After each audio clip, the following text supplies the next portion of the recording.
Tatawagan ka ng ex mo pagkatapos mo itong gawin ang panalangin. Napakatindi at napakalakas na dasal na ito. Panginoong Hesus, tumawag ako sa inyo at magpapasalamat ako dahil lagi kang nandyan para sa akin. At iniharap ko sa inyo ang taong target. 3 beses mo banggitin ang pangalan niya at mataimtim na pagmamahal.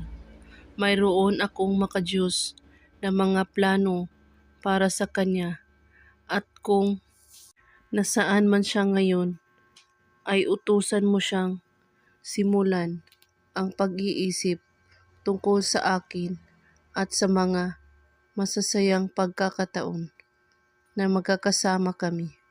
At pagkatapos, tatawag siya sa akin at humihingi ng tawad at babalik sa akin. Amen.